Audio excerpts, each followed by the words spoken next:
So if you're working on planning your event and you're really concerned about how your event flow is going to go, then this video is for you. I'm Lauren Caselli. I'm a conference, workshop, and retreat planner for creative entrepreneurs, and today I wanted to talk a little bit about why your attendees are just like kindergartners. So this is something that we always used to joke about in the event world, is that attendees to events need direction and they like shiny things. And so we used to joke about how they were like kindergartners, and I'll tell you why in a second. So the first thing, attendees they like shiny things. When you're at a live event, you're a little bit scared, you don't really know anybody, there's a little bit of fear built up in that attendance. And so when you can kind of grasp onto something that you identify with, sometimes it can take the whole group down a huge tangent that you never wanted to go down in the first place. And that's just the nature of people. That's how humans interact. They want to feel connected, and sometimes they can feel connected by A, asking to speak out loud, or B, asking a question and then getting into a dialogue with the speaker. So just be careful about those two things. And this can look like if you ask for participation and someone stands up, and instead of asking a question or sharing their experience, they go on this like huge long diatribe getting to the point of the question, and then but everyone else is listening and they're like, what is going on? Which we really want people to have connection, so I don't think that's a bad thing all the time, because that's really just someone trying to get comfortable in their atmosphere. But I will say, oftentimes speakers will pack content and pack information front to back for their events, into their events, and it gets you off track. Like if you allow for too many of those to happen throughout the day, 1 or 2 minutes here and there can add up to be almost an hour. And so it can really throw your content off track. So thinking about that and knowing how to combat it, which I'll talk about in a second, is a really great strategy for making sure that you stay on time, making sure that you don't run over at the end of the day, and then also making sure that you get in everything that you want to talk about. So one way to combat this, and I'll talk about 3 ways to combat it, but the first way that's the most important is that your attendees need direction. So I talked just a second ago about how people are uncomfortable in new spaces. They're trying to break through all these hurdles. They don't know where they're going. They don't know what they're going to learn, really. I mean, you can tell them, but it's hard to internalize.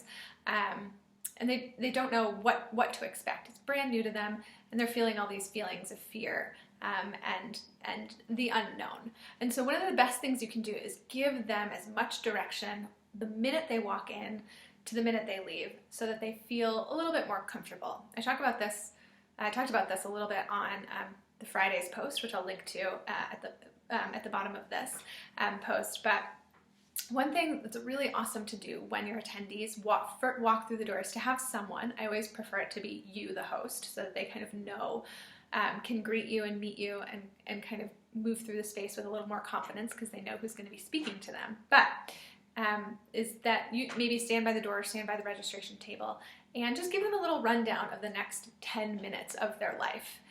This does wonders. I can't even tell you giving people direction will do wonders for your flow. So an example of this would be person A, let's call him John. John walks into the event. You greet him and you say, hey John, thank you so much for coming. I'm so-and-so. I'm really excited to meet you. I'm really excited to talk to you today. Why don't you go pick up your name tag introduce whoever's helping with name tags. If it's like, Cindy, let's say Cindy's helping with name tags. Cindy will help you find your name tag, and then feel free to grab a snack and a cup of coffee at the back, find your seat, and then make sure you use the restroom so that we can get moving. We're going to start in about 10 minutes. Holy cow, you have just changed John's world, because John is really worried about kind of what, once he gets his name tag, what he's going to do. He's like, where's the bathroom? I don't even know. Is there coffee? Can I get a cup of coffee? Should I go out and get a cup of coffee and then come back? There doesn't seem to be anybody here. I don't really know what I should be doing. So if you kind of just break it down for John and give him some steps, that is a checklist of things he can hold on to and he can relate to. And so once he's done all of those things, then he can sit down, feel a little bit more comfortable. He knows the speaker, he's taking care of all the things that he should have taken care of, and he can move on. This might seem a little elementary, and in my field and in past jobs, people have always laughed at how much hand-holding I do at events, but I also think that to create a really amazing experience, there's a way to hold hands and make people feel comfortable in a way that doesn't demean them and doesn't make them feel like a child, because sometimes they want to feel like a child. Sometimes they want to feel like they're supported. So that's one way to kind of create an experience where people feel more comfortable and gives them direction and helps move your day along. That way John's not going down to Starbucks to get a cup of coffee and waiting for more people to arrive before he shows back up. And then it's 10 minutes later, you've already started, John's sad because he's late, you know, whatever. So that's tip number 1. Number 2, less is more. Fewer directions, more engagement, more questions. Like I said, at the end of each session, it's important to give people 1 or 2 things, maybe even 3 things to do, but don't overwhelm them. It's like a small child, going back to the kindergartner metaphor.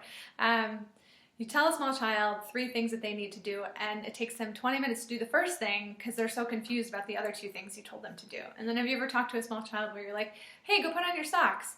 And they don't do it fast enough, and then you're like, and then come over here and fill out your backpack. And so they're like, but I should be filling out my backpack, and they don't know what they should be doing.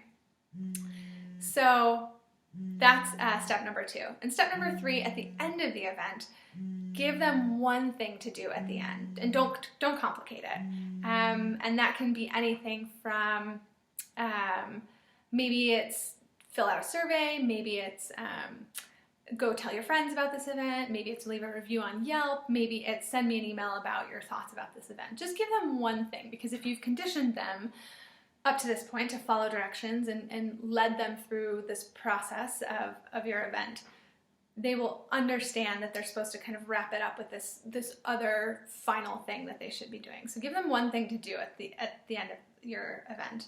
I do this at the end of my blog post. This is just a good strategy and a good habit to get into in general. So your homework for today, drop a little comment below and tell me about 1 time where you've been to an event where it felt like there was no direction, you didn't know what you were doing, whether it's a wedding, a conference, a retreat, a workshop, and you felt really uncomfortable. Tell me about that experience below. And then also, if you have run an event before and haven't given a lot of direction, tell me about that experience. Was it easy? Did people grab onto it? Did they like it? Do you think you could have used some more direction? Let me know in the comments below. I look forward to seeing you next week. Thanks so much.